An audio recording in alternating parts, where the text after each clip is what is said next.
හයි කොහොමද ඔයාලට? ඉතින් අද මම ඔයාලට වීඩියෝ එකකින් අරගෙන ආවේ මෙන්න මේ වගේ තියෙන ඇදෙන රෙදි කොහොමද මහගන්නේ කියලා ඔයාලට කියලා දෙන්න.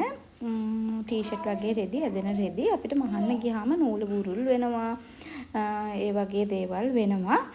මේ බලන්නකො මැහුවහම අපි මුලින්ම බලමු මේ විදිහට මැෂින් එකේ මැහුවහම හරියටම එන විදිහ.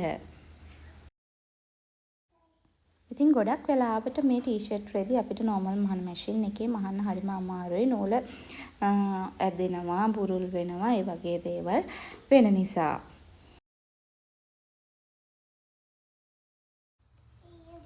මේ බලන්නකෝ නූල හරියට මැහිලා නැහැ. මේ පිටිපස්සෙන් නූල බුරුල් වෙලා තියෙනවා.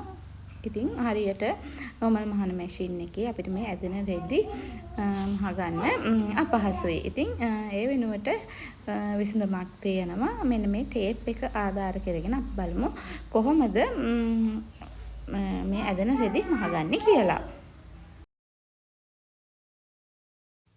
මේ බලන්නකො මුලින්ම අපි කරන්න ඕනේ මෙන්න මේ පුට් එක ගලවලා අරගන්න එක. පුට් එක ගලවලා අරගෙන අපි ටේප් කොටසක් අරගෙන මෙන්න මේ විදිහට පුට් එක වටේට ඔතා ගන්න ඕනේ. මෙන්න මේ විදිහට පුට් එක වටේට ඔතා ගත්තට පස්සේ මෙන්න මේ විදිහට තමයි තියෙන්නේ. මේ බලන්න මේ පිටපසින් මෙන්න මෙතන ඔතා ගන්න නැතුව තියන්න ඕනේ. එතන අර ඉදිකට්ට පහලට යන කොටස නිසා. ඉතින් අපි බලමු කොහොමද දැන් මහන්නේ කියලා. ඉතින් දැන් අපි කලින් විදිහටම මහලා බලමු දැන් නූල බුරුල් වීමක් ඒ වගේ දෙයක් වෙනවද කියලා.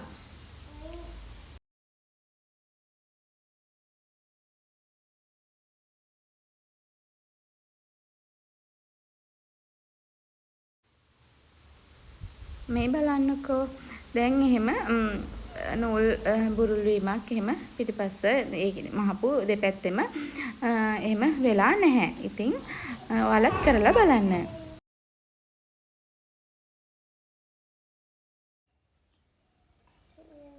මේ බලන්නකො කලින් මහපු තැන ඉතින් එතන නූල් බුරුල් වෙලා ඒ වගේ දේවල් වෙලා තියෙනවා.